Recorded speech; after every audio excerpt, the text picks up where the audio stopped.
Problem number 7 कह रहा है let the function f R to R be defined by f x is equal to x cube minus x square plus x minus 1 sine x. यहां देखो f x is equal to this and let g R to R be and arbitrary function. Let fg r to r be the product function defined by fgx is equal to fx into gx. Then which of the following statement is are correct? चार option दे रहा है, इस चार में से कौन सही है यह हमको बतलाना है।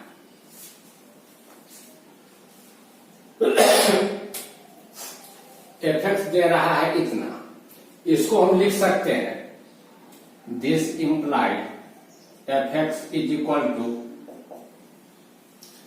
x square x minus 1 plus x minus 1 sin x। इसको हम लिख सकते हैं this implied fx is equal to, दोनों में से x minus 1 common, x minus 1 x square plus sine x यानी fx हो गया हमारा इतना। मान लेते हैं hx is equal to fx into gx। gx कोई आर्बिट्ररी फंक्शन है, स्वैच्छिक फंक्शन है, कोई भी फंक्शन हो सकता है। अब ए नंबर में कह रहा है if g is continuous at x is equal to 1। A number option पर पहले विचार करते हैं। g is continuous when g is continuous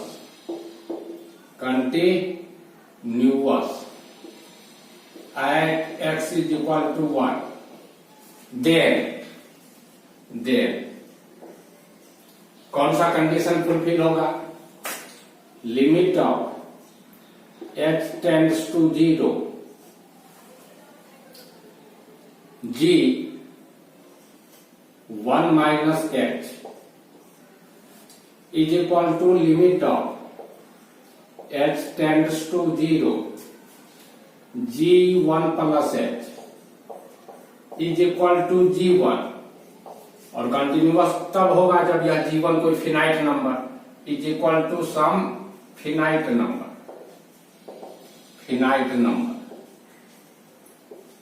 यह कंडीशन फुलफिल हो रहा है। जब ये कह रहा है कि g is continuous at x is equal to 1 तो यह कंडीशन फुलफिल हो रहा है। अब कह रहा है fg का मतलब क्या है? यह h fg is differentiable at x is equal to 1।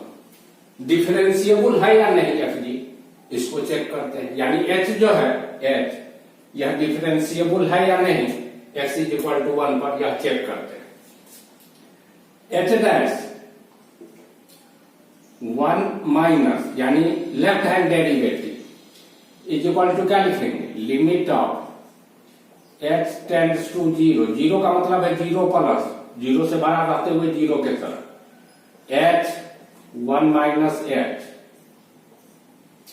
Minus h 1 by minus h that is equal to हो जाएगा limit of h tends to 0। बार बार 0 प्लस नहीं लिखना है, समझना है कि 0 plus h 1 minus h, x की जगह पर 1 माइनस h तो क्या हो जाएगा? f 1 minus h g 1 minus h minus f1 g1 by minus h।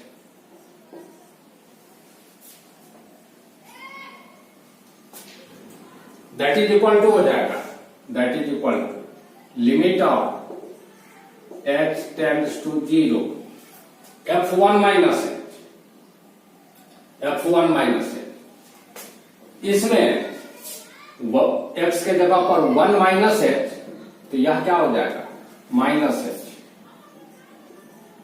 और यह हो जाएगा 1 माइनस h का square plus sine 1 minus h, g1 minus h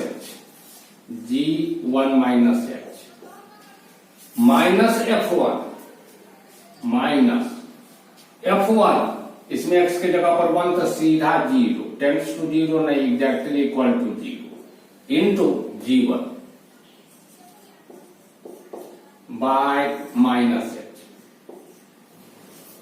that is equal to हो जाएगा this implied h dash 1 minus is equal to,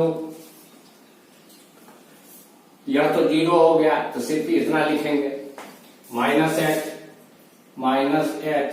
1 minus h का square plus sine 1 minus h into g 1 minus h by minus h,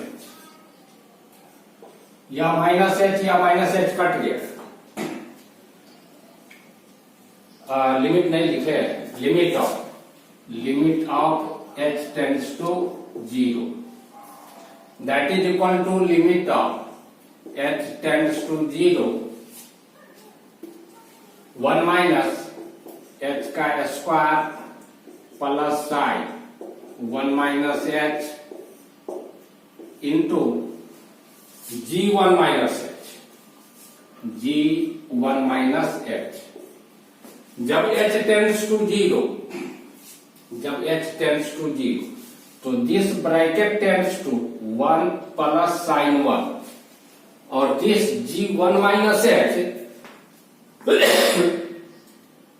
tends to g1 जो कि कोई finite number है, तो limit exist कर रहा है, that is equal to 1 plus sine 1 into g1 जो कि कोई फिनाइट नंबर है,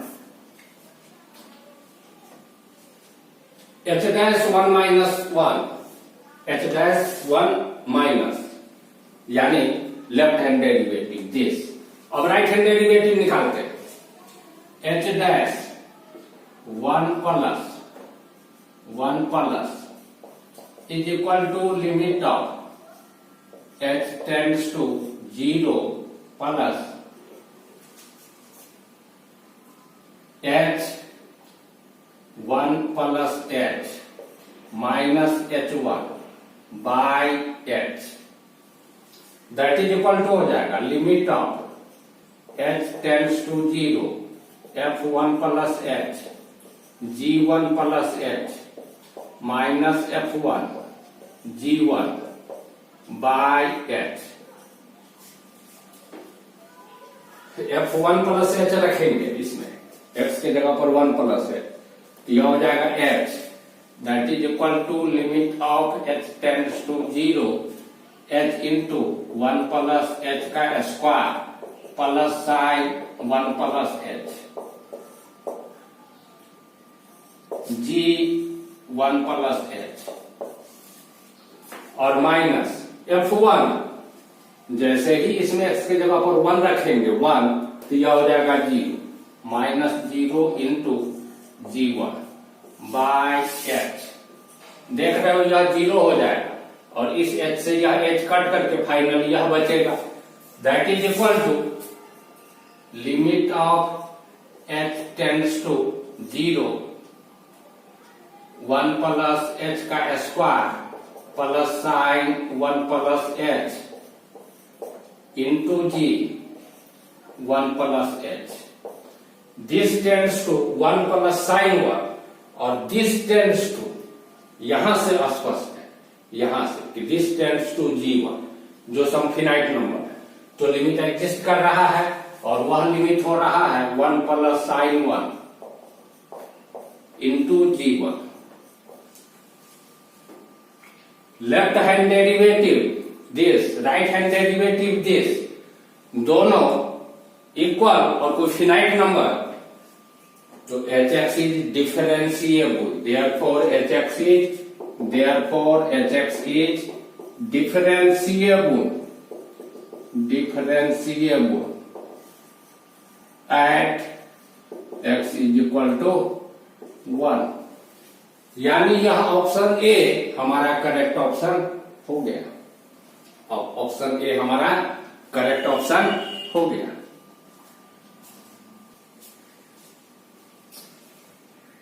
अब हम ऑप्शन बी को देखते हैं।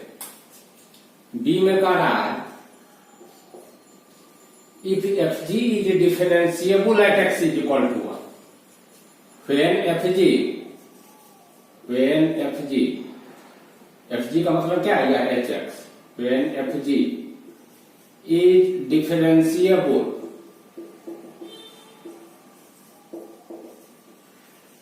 at x is equal to 1, then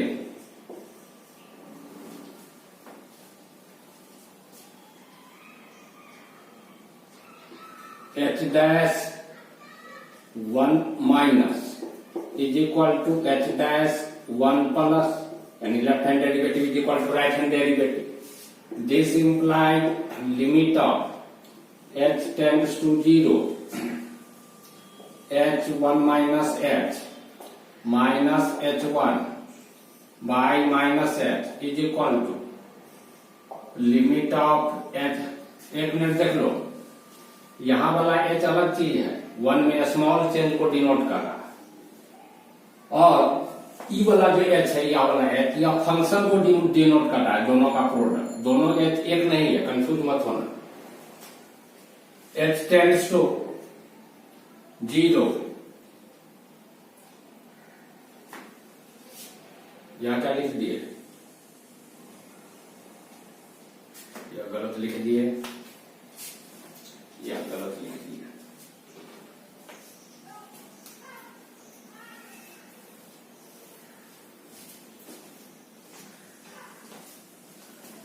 left hand derivative h1 minus h।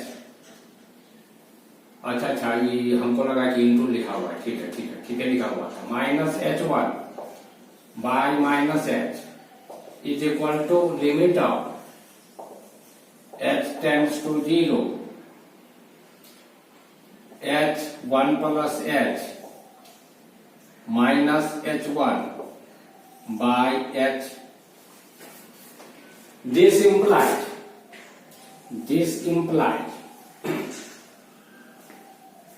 limit of h tends to 0, f1 minus h g1 minus h minus f1 g1 by minus h is equal to limit of h tends to 0, f1 plus h g1 plus h minus f1 g1 by h।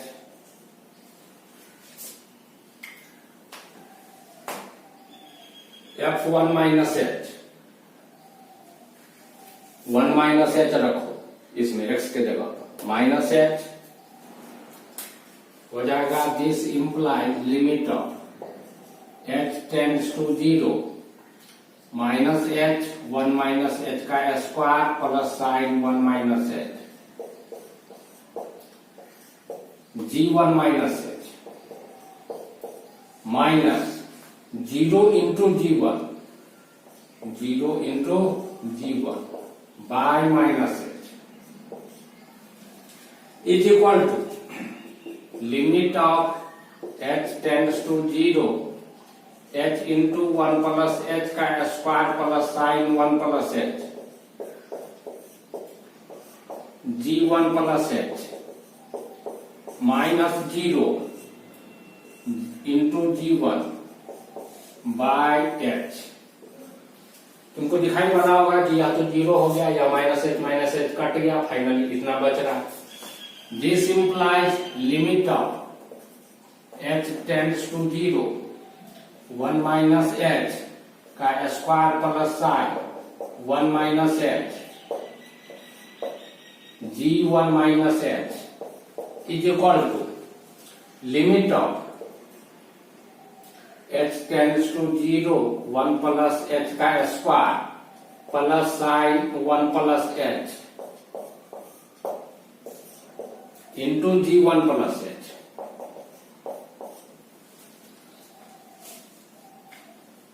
limit of this function into this function, that is equal to limit of this function into limit of this function. This implies limit of h tends to 0 1 minus h का square plus sine 1 minus h into limit of h tends to 0 g1 minus h is equal to limit of h tends to 0 limit of this function into limit of this function. तो हो जाएगा 1 plus h का square plus sine 1 plus h into limit of h tends to 0 g1 plus h, that is equal to,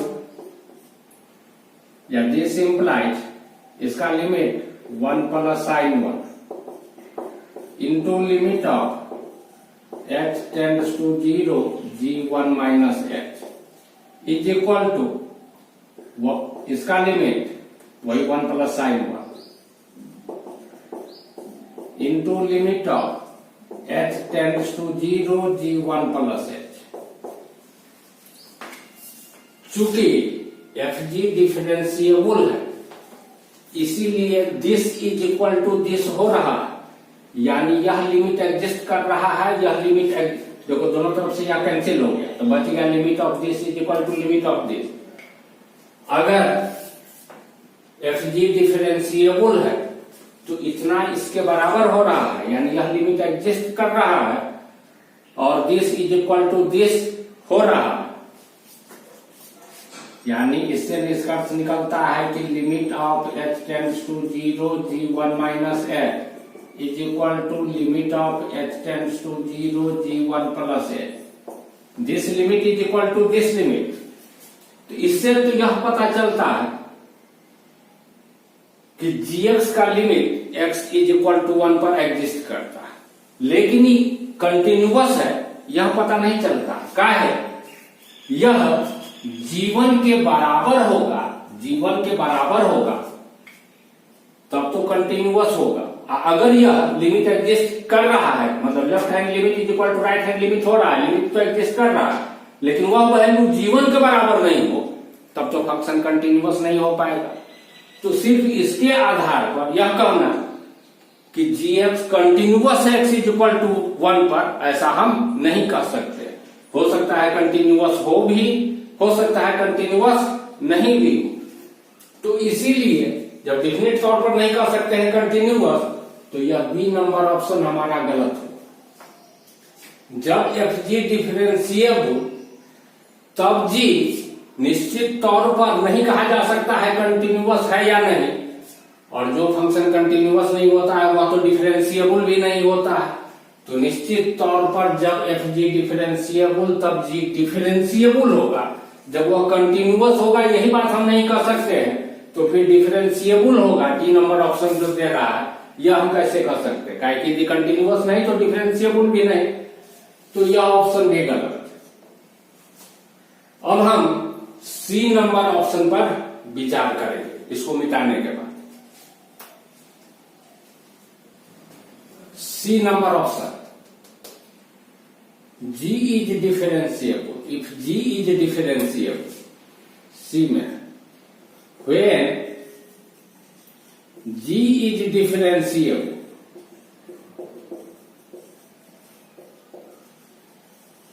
then देखो fx दिया हुआ है this, यह तो स्पष्ट दिखाई पड़ रहा है कि डिफरेंशिएबल है। यह डिफरेंशिएबल है, स्पष्ट दिखाई पड़ रहा है, डिफरेंशियल कोएफिशिएंट इसका एग्जिस्ट कर रहा है x इज इक्वल टू 1 पर। चूंकि fx is differentiable at x is equal to 1 and gx is differentiable, इसी केस में मान के चल रहा है कि यह डिफरेंशिएबल है। gx is differentiable